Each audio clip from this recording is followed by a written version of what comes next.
ये माहौल तो बहुत माशाल्लाह बहुत अच्छा है, क्योंकि मीडिया ने तमाम हक़ाइक़ को अवाम के सामने पेश कर दिया है। जैसे कि फारूक बदवल साहब अशोक चौहान के घर से निकलते हैं और बाद में इंटरव्यू यहाँ पर एमआईएम के ऑफिस पर देते हैं,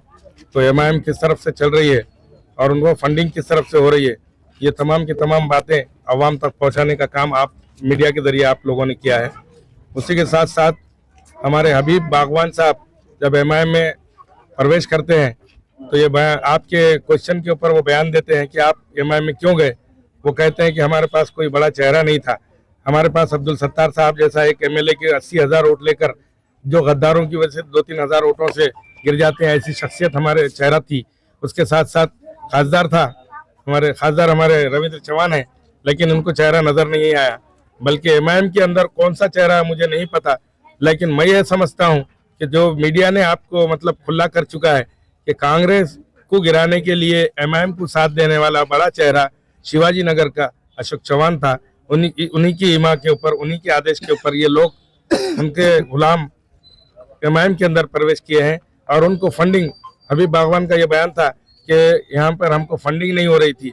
तो फंडिंग के लिए वो अशोक चौहान के दर पर गए और एमआईएम में प्रवेश किए। इसलिए लोगों के अंदर गुस्सा है और वो लोग एमआईएम को मतलब वोट नहीं देने वाले, इस तरह का लोगों का बयान है। औरंगाबाद हो, बॉम्बे हो या शोलापुर हो, फारूक शाबजी हो या नासिर सिद्दीकी हो, तमाम के तमाम बड़े बड़े एमआईएम के जो एमएलए के इलेक्शन लड़े वाले हैं वो लोग इस्तीफा दे रहे हैं। इससे कहीं ना कहीं ये बात जाहिर होती है कि एमआईएम और इम्तियाज जलील जो महाराष्ट्र का सर्वा है, वो शख्स एमआईएम को बीजेपी के हाथों बेच चुका है। इसलिए तमाम महाराष्ट्र के अवाम, खास करके नांदेड़ के अवाम भी हमारे एमआईएम के ऊपर बहुत गुस्सा है और एमआईएम के कैंडिडेट यानी बीजेपी के कैंडिडेट इस तरह वो कह रहे हैं। और दूसरी अहम बात, जो राष्ट्रवादी के कैंडिडेट यहाँ पर राष्ट्रवादी सेकुलर पार्टी बोलकर सामने आए हैं, मैं उनसे ये पूछना चाहता हूँ कि जब औकाफ बिल का मसला आया तो राष्ट्रवादी ने मुसलमानों के खिलाफ वोट की, तो उनसे ये पूछिए कि आप मुसलमानों के खिलाफ काम करने वाली पार्टी को वोट देंगे या कांग्रेस जो हमेशा शाना बशाना अक़लियतों के, मुसलमानों के, दलितों के और तमाम मतलब हिंदू मुस्लिम सभी लोगों के काम करती आई है, उनका काम करेंगे। जैसे कि आप देखा कि एमआईएम बिहार के अंदर 25 लोग जो चुनकर आते थे वहां पर 5 कर दिए। 5 करने के बाद आपने देखा कि वहां नकाब खींचा जाता है सीएम के जरिए। तो ये तमाम बातें कहीं ना कहीं कांग्रेस को कमजोर करने के बाद ये वाकये पेश आ रहे हैं। इसलिए तमाम अवाम से मेरी अपील है कि कांग्रेस के हाथ मजबूत करे और सेकुलर जो हमारा ताना बना है हिंदुस्तान का, वो बना रखने में मदद करे। और ये हम जब घर घर फिर रहे हैं तो ये तशहीर हमारे दरमियान में लोगों की ये बातें सामने आ रही है कि वो तमाम के तमाम लोग कांग्रेस के शाना बशाना खड़े हुए हैं। बीजेपी की तरफ से ऐसा आरोप लगाया जा रहा है कि कांग्रेस एक डूबता हुआ जहाज है और डूबते जहाज में कोई भी सवार नहीं होना चाहता है। ऐसा देखिए,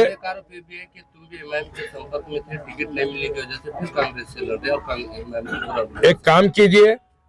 कि आप अगर मीडिया के जरिए अगर कुछ हो सकता है तो आप वहां से मीडिया के कुछ, अगर मेरे साथ कुछ पिक्चर्स है या फोन कॉल से सीडीआर निकालिए मेरा, या गफ्फार साहब का निकालिए, और जो प्रवेश कर चुके हैं उनका निकालिए। अशोक चौहान की हिम्मत नहीं है कि वो शेर अली से कांटेक्ट कर सके, अब्दुल गफ्फार से कांटेक्ट कर सके, क्योंकि वो जानते हैं कि हम डटे हुए हैं महाज पर, हम बिके नहीं, हम झुके नहीं। सर, जैसा कि आपने कहा कि अशोक चौहान के घर चिट्ठीदार दिखाई दिए, फिर एमआईएम से इंटरव्यू दिए और उन्होंने राष्ट्रवादी के टिकट पर चुनाव लड़े, इस पर आप क्या कहें? राष्ट्रवादी, एमआईएम, बीजेपी ये कोई अलग नहीं है, बल्कि एक ही सिक्के के दो पहलू।